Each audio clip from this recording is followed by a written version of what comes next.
si Jade Buhoy, hatid sa inyo ang mga pinakamainit na balita sa bansa, dito sa News Force. Sa ulo ng mga balita, Bulkang Mayon nakapagtala ng isang rockfall event. 14 na surrogate babies sa Cambodia kikilalanin bilang Pilipino, mga sanggol planong iuwi sa Pilipinas. Ikalawang impeachment complaint inihain na laban kay VP Sara. Congressman Jude Asidre naghain ng Anti-Solicitation to Murder Act matapos magbanta ni VP Sara. Korte Suprema pinahihintulutang gamiting ebidensya ang mga chat log, video sa mga kasong kriminal. Igilas handa na para sa eFIBA Season 3 World Finals sa susunod na linggo. Patas at pantay na balita, komprehensibong ulat para sa pulso ng masa. Ito ang News Force. Ayon sa Philippine Institute of Volcanology and Seismology of PHIVOLCS, isang rockfall event ang naitala ngayong araw December 5 sa Bulkang Mayon. Bukod dito ay nagkaroon din ng mahinang banag o crater glow sa bunganga ng bulkan. Ngunit sa kabila nito nananatili pa rin sa alert level status ang naturang bulkan. Ipinagbabawal rin ang pagpasok sa loob ng 6 na kilometrong sakop ng permanent danger zone ng bulkan.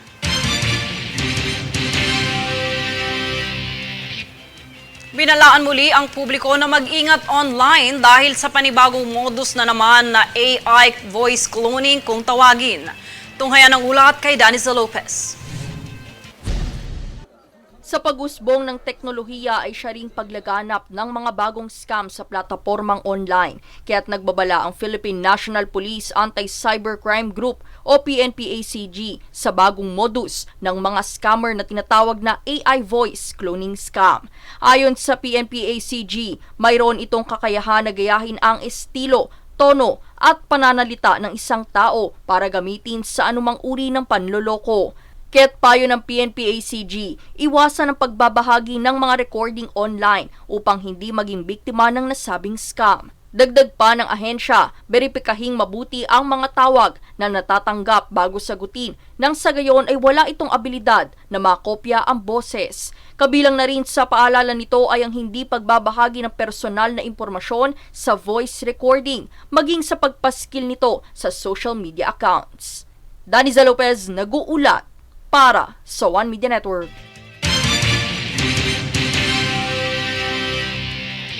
Tinatayang nasa 14 na sanggol ang nabuo sa ilalim ng surrogacy mula sa 13 Pinay na nahuli bilang baby makers sa Cambodia. 14 dahil isa sa mga Pinay na buntis ay nagdadalang tao ng kambal. Ang 14 na sanggol na ito ay produkto ng surrogacy na mahigpit na ipinagbabawal sa naturang bansa.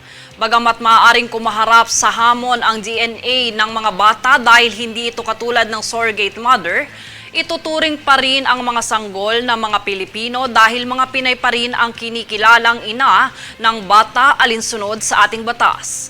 Inaalam pa ang magiging kapalaran ng mga sanggol ngunit pinaplano ring iuwi ang mga ito sa Pilipinas sa pangangalaga ng Department of Social Welfare and Development at National Authority for Child Care. Pinag-aaralan kung makakabuti ba ang mga batang ito na ipa-adopt sa ibang pamilya alinsunod sa kagustuhan ng nanay.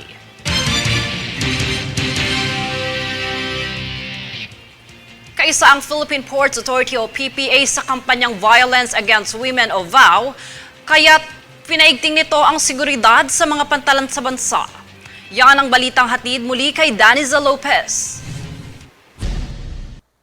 Inilunsad ng Philippine Ports Authority o PPA ang iba't ibang programa at information drive na magtitiyak sa kaligtasan at seguridad ng mga pasahero sa pantalan kontra karahasan at diskriminasyon. Ito'y bilang pakikibahagi sa kampanyang Violence Against Women na nagpapahalaga at nagpoprotekta sa mga kababaihan laban sa anumang uri ng pang-aabuso. Siniguro rin ng ahensya na kasapi sa isinusulong nito ay ang pagpoprotekta rin sa anumang kasarian ng isang individual, kaya't handog nito ang gender-neutral na mga palikuran bilang simbolo ng suporta sa mga LGBT community. Bukod dito ay tiniyak din ng PPA na mahigpit na ipinatutupad sa mga pantalan ang Safe Spaces Act o ang Bawal Bastos Law, kaya't itinaguyod nito ang CCTV sa mga terminal. Ipinabot naman ni PPA General Manager Jay Santiago na bukas ang social media page ng ahensya para sa anumang reklamo o karahasan na maaaring masaksihan o maranasan. Daniza Lopez nag-uulat para sa One Media Network.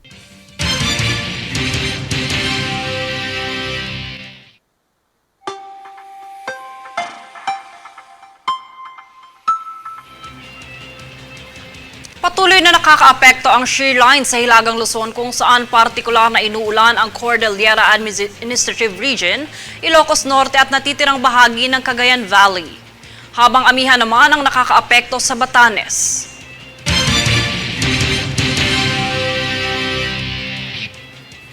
Susunod sa News Force.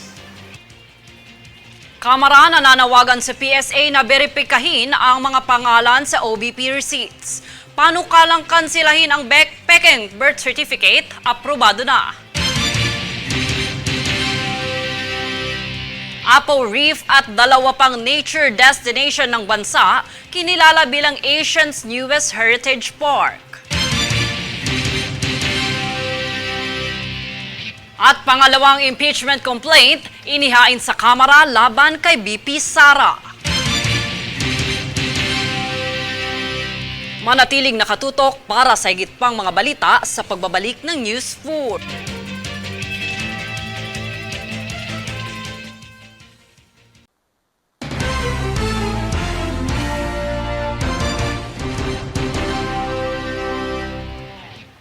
Nag-file ang iba't ibang sektor ng impeachment complaint laban kay BP Sara dahil sa maling paggamit ng confidential funds na itinuturing na pagtataksil sa tiwala ng publiko. Hinimok nila ang Kongreso at Senado na agad itong aksyonan para sa transparency at accountability. Narito ang aking ulat para sa buong impormasyon. Kamakailang naghain sa Kamara ang broad coalition ng impeachment complaint laban kay Vice President Sara Duterte. Impeach Sara now! Impeach Sara now! Impeach Sara now! Impeach Sara now! Impeach Sara now! Impeach Sara now! Ito ang panawagan ng mga complainants mula sa iba't ibang sektor, kabilang ang mga kabataan, guro, manggagawa, magsasaka, religious groups at dating mambabatas sa paghahain ng impeachment complaint. Dito rin iginiit ni Teddy Casino at Liza Masa na ang aksyon ng Vice-Presidente ay isang matinding pagtataksil sa tiwala ng publiko at panawagang tapusin na ang fiscal impunity sa gobyerno. Nananawagan din ng grupo sa publiko na bantayan ang proseso at sa Kongreso na agad ipadala ang reklamo sa Senado para sa patas na paglilitis. Bukod sa grave misconduct at abuse of power, kabilang ang paggamit ng 125 million peso confidential funds sa loob ng 11 araw at umano'y pagbabanta laban sa mga opisyal tulad ni na Pangulong Bongbong Marcos Jr. at House Speaker Ferdinand Martin Romualdez. Inendorse ito ng mga Makabayan Block Representative kung saan nagpahayag si ACT Teachers Party List Representative Franz Castro ng mga anomalyang kinasasangkutan ni BP Sara na nag-udyok sa grupo na maghain ng reklamo. Fabricated na mga acknowledgement receipt, yung mga pineke na mga accomplishment report at iba't iba pa na tingin natin ay isang matinding matinding dahilan na para sabihin natin dito na hindi siya worth sa ating trust.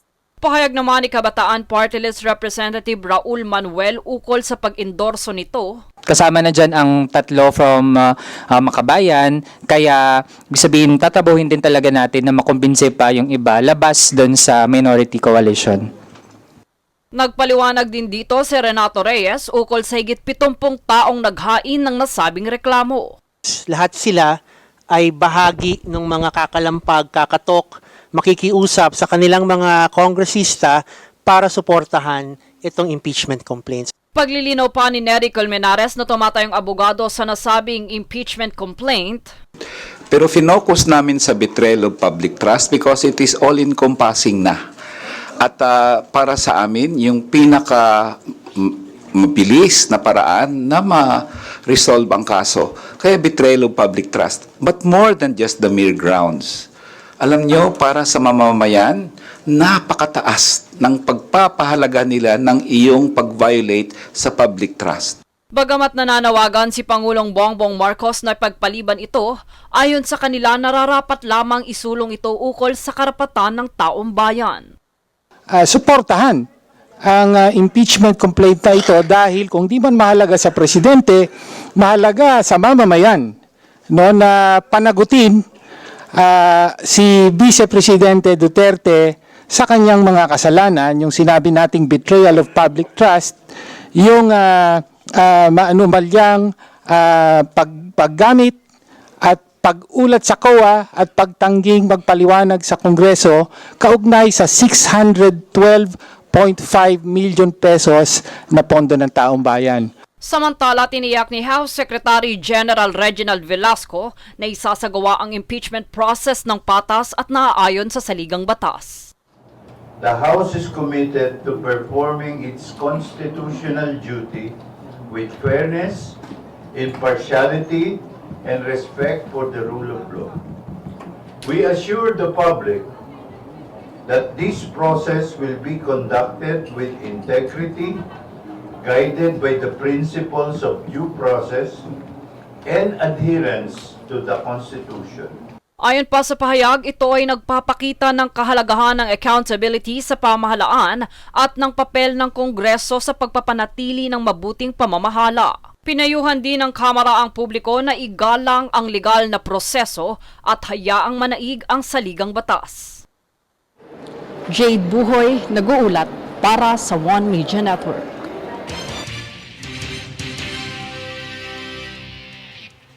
Samantala, nananawagan ng Kamara sa PSA na muling suriin ang lahat ng pangalan sa financial records ng OBP matapos matuklasan ang peking Mary Grace Piatos bilang recipient ng confidential funds.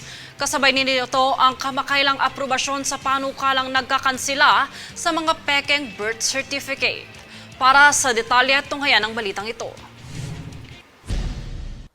Nananawagan si Deputy Majority Leader at La Union 1st District Representative Paulo Ortega sa Philippine Statistical Authority o PSA na suriin ang lahat ng pangalan sa acknowledgement receipts na isinumite ng Office of the Vice President o OBP matapos matuklasan peking pangalan ang Mary Grace Piatos. Bago ito, kinumpirma ng PSA na walang birth, marriage o death records para kay Piatos na lumitaw sa liquidation documents ng OBP upang magpaliwanag sa paggamit ng 500 million peso confidential funds noong taong 2022 hanggang 2023. Ayon kay Ortega, ang paggamit ng peking pangalan sa opisyal na dokumento ay nagbubunyag ng posibleng malawakang pandaraya at nagpapaalala ng kahalagahan ng accountability sa paggamit ng pondo ng bayan. Dagdag niya, dapat magsagawa ang PSA ng mas malalim na pagsusuri sa iba pang pangalan sa resibo upang matukoy kung gaano kalawak ang mga irregularidad sa financial records ng OBP.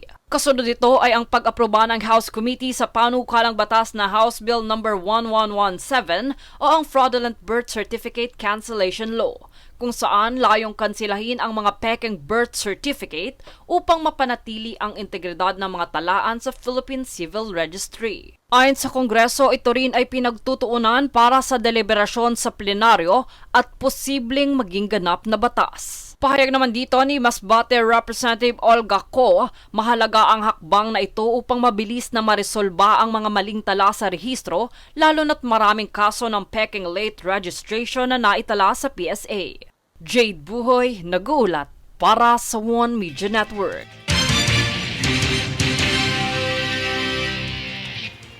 Naghain si Representative Jude Asidre ng House Bill No. 11166 upang parusahan ang sinumang maghihikayat ng pagpatay kasunod ng pagbabanta ni Vice President Sara Duterte sa planong pamamaslang labang kina Pangulong Ferdinand Marcos Jr. at iba pang opisyal.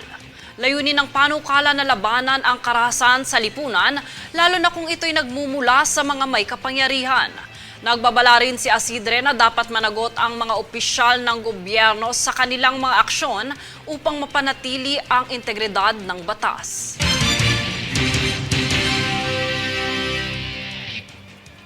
Nilagdaan na ng Department of Energy at Department of Finance ang kasunduang gawing exempted ang mga rehistradong electric cooperatives o ECs mula sa lokal na buwis at iba pang mga bayarin. Ayon kay DOE Secretary Rafael Lotilla, ang exemption na ito ay mahalagang hakbang upang bawasan ang pinansyal na pasanin ng mga kwalipikadong ECs. Upang makakuha ng tax exemption, kinakailangan ng EC na kumuha ng Annual Certificate of Compliance mula sa National Electrification Administration o NEA na maaring makamit kapag hindi bababa sa 75% ng compliance parameters.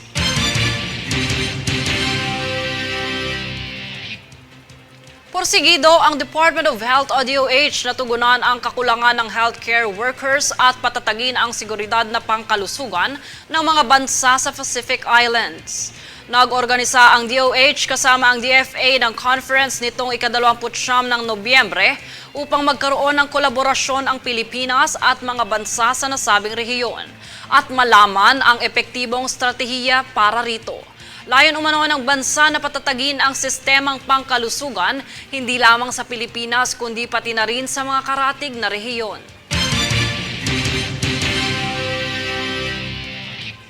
Tatlong nature destination sa Pilipinas ang kinilala sa bagong 5 heritage parks ng ASEAN.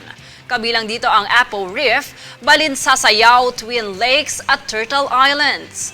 Kinumpleto naman ng Pho Sheng Tong National Protected Area, ang Nam Pui National Protected Area ng bansang Laos, ang naturang 5 bagong heritage parks. Ayon sa ASEAN Center for Biodiversity Acting Executive Director Clarissa Arida, ang pagiging bahagi ng AHP Network ay binibigyang oportunidad na paunlarin ang kapasidad sa rehiyon, awareness raising activities at tulungan sa pamahalaan ng operasyon sa naturang lugar.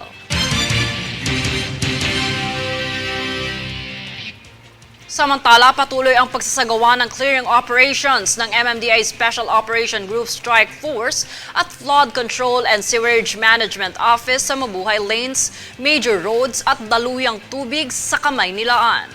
Dahil papalapit ng Pasko, ay patuloy na ang pagdagsa ng mga pasahero sa mga terminal. Kaya patuloy rin ang paghahanda at pagpapaigting ng operasyon para sa kalinisan ng ahensya. Kasabay nito ay ang paglilinis ng mga kawani ng MMDA sa mga ilog, kanal at estero upang mapanatili ang maayos na daloy ng tubig at hindi magsanhi ng pagbaha sa mga lungsod ngayong panahon ng tag-ulan.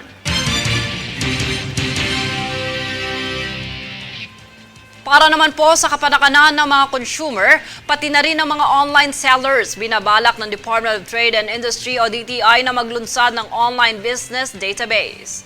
Sa ilalim nito ay kailangan ng magparehistro ng mga online sellers. Para sa detalye, narito si Francis Riodique. Isa ka na din ba sa naging biktima ng scam sa online shopping? Tulad sa isang video na ito kung saan ayon sa naturang post, speaker na may 2 microphone dapat ang kanyang inaasahan. Ngunit ang dumating ay mga pakete lamang na wet wipes. Makikita naman sa isa pang video na sa halip na pinapangarap na in-order na drone ang matatanggap na nagkakahalaga ng 30,000 pesos ay mga tipak ng bato ang laman ng parcel. Ilan lamang ito sa mga insidente ng scam sa online shopping sa kasalukuyan.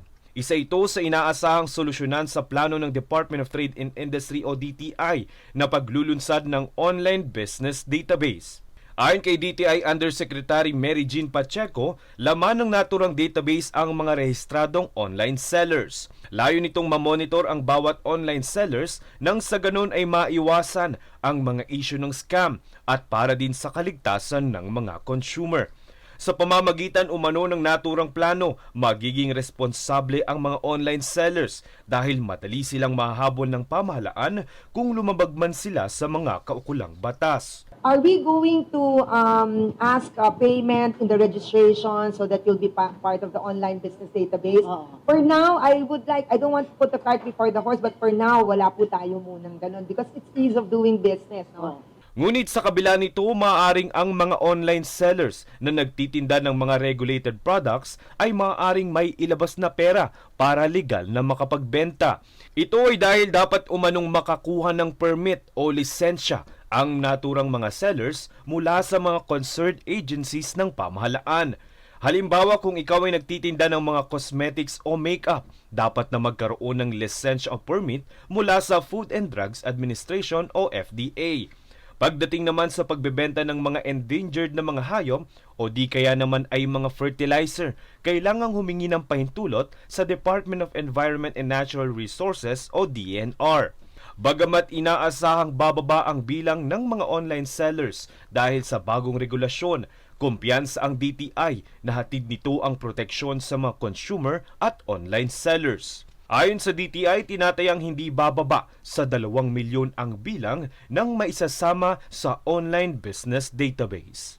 Francis Riudique, nag-uulat para sa One Media Network.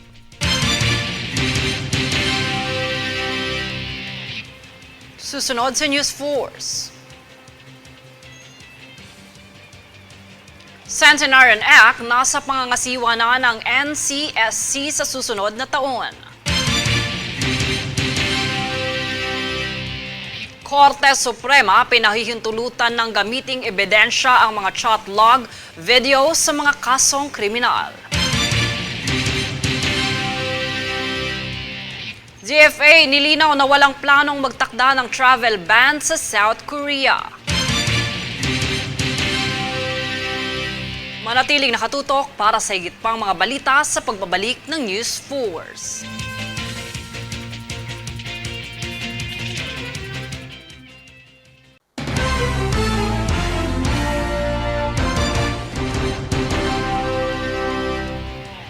Epektibo na sa susunod na taon ang pangangasiwa ng National Commission of Senior Citizen o NCSC sa Centenarians Act.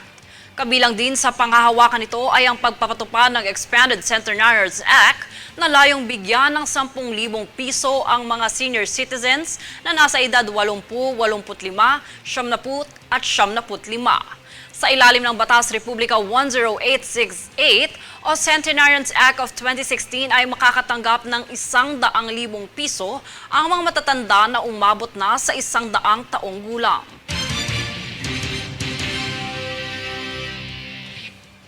Pinahihintulutan bilang ebidensya ang mga chat logs at videos batay sa desisyon ng Korte Suprema. Ang detalye tunghayan sa ulat ni Princess Castro.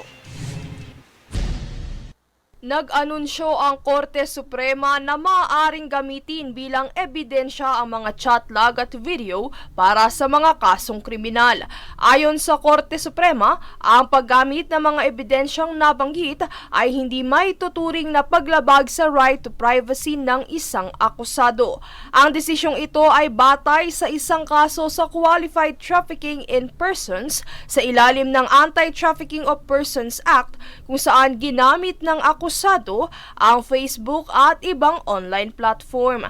Kaugnay nito ay nasintensyahan siya ng life imprisonment at pinatawan ng multang nagkakahalaga ng 2 milyong piso. Sa pagpapatibay sa hatol sa akusado, sinabi ng korte na ang mga video at recording ng mga chat logs nito at ng pulis ay maaaring tanggapin bilang ebidensya. Kakibat nito ang pagtanggi ng korte sa mga argumento ng naturang akusado na inadmissible ang nasabing ebidensya dahil sa paglabag sa kanyang privacy rights. Ito ay dahil sa ilalim ng Republic Act No. 10173 o Data Privacy Act of 2012, pinahihintulutan na ang pagproseso ng sensitibong personal na impormasyon upang matukoy ang kriminal na pananagutan ng isang tao, gayon din na ang maprotektahan ang mga karapatan at interes ng mga tao sa paglilitis sa korte. Paliwanag pa ng korte, walang paglabag sa right to privacy dahil ang mga chat log at video ay sinumite bilang ebidensya para masuri ang criminal liability para sa qualified trafficking. Giit pa ng korte, ang mga nakalap na ebidensya ay pinresinta para ipakita ang paraan ng akusado para makipag-ugnayan sa mga dayuhan sa pamamagitan ng Skype o Facebook at pag-aalok ng mga menor de edad para sa sexual na pananamantala. Princess Castro nag-uulat para sa One Media Network.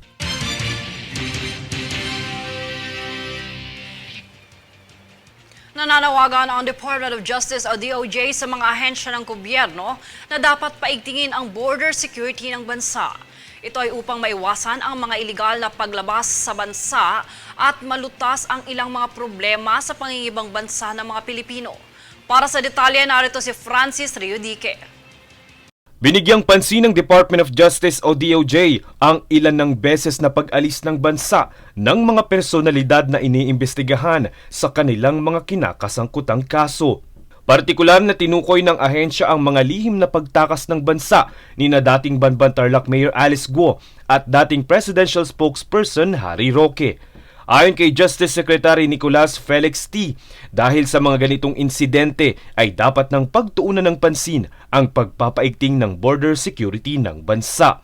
Ito ay upang maiwasan ang mga personalidad na nakakalabas ng bansa nang hindi dumadaan sa mga immigration authorities. Pinansin din ng ahensya ang mga lugar na ginagawang backdoor exit na wala umanong mahigpit na bantay sa mga biyahero.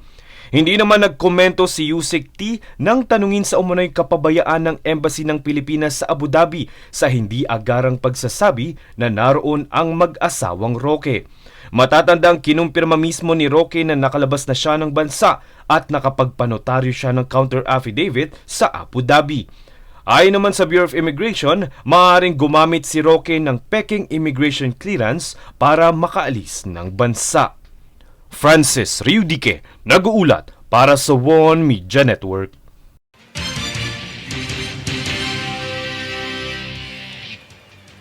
Nilinaw ng Department of Foreign Affairs na wala itong planong magtakda ng travel ban sa South Korea.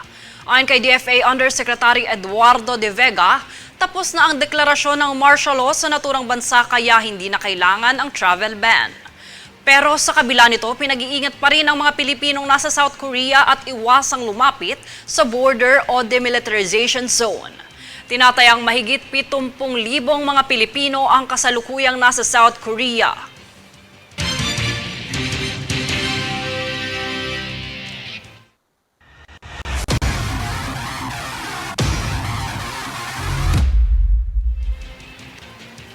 Handa na ang E-Gilas Pilipinas na harapin ang World Finals ng eFIBA Season 3 sa susunod na linggo. Ayon sa grupo, no pressure. Bagkos ay karangalan na ang Pilipinas ang mag-host sa presteryosong event na ito. Narito ang ulat ni Princess Castro. Handa na ang E-Gilas Pilipinas basketball team na lalaban para sa eFIBA Season 3 World Finals na gaganapin sa SMX Convention Center, Clark, Pampanga sa ika-11 hanggang ika-12 ng Disyembre.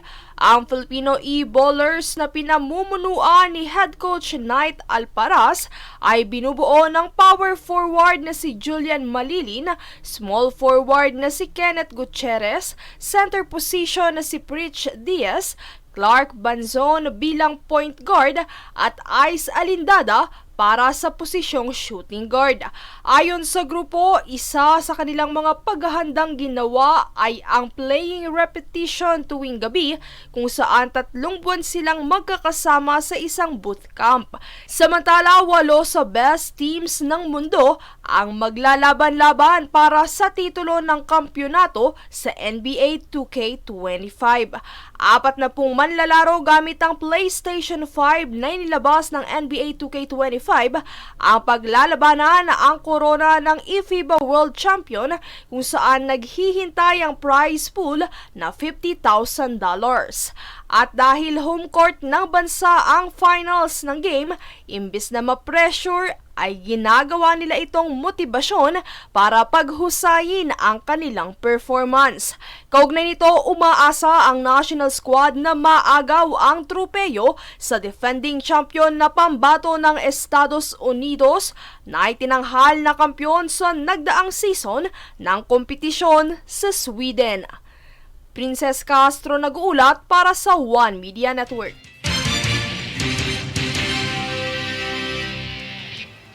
At narito ang recap ng mga nagbabagang balita ngayon. Sa ulo ng mga balita, Bulkang Mayon nakapagtala ng isang rockfall event. 14 na surrogate babies sa Cambodia kikilalanin bilang Pilipino. Mga sanggol planong iuwi sa Pilipinas. Ikalawang impeachment complaint inihain na laban kay VP Sara. Congressman Jude Asidre naghain ng Anti-Solicitation to Murder Act matapos magbanta ni VP Sara. Korte Suprema pinahihintulutang gamiting ebidensya ang mga chat log, video sa mga kasong kriminal. Igilas handa na para sa eFIBA Season 3 World Finals sa susunod na linggo. Patas at pantay na balita, komprehensibong ulat para sa pulso ng masa. Ito ang News Force. At yan ang pinakamainit na mga balita ngayong araw. Manatiling nakatutok sa aming mga ulat at update sa aming Facebook page, facebook.com/OneMediaNetwork. Ako si Jade Buhoy at itong News Force.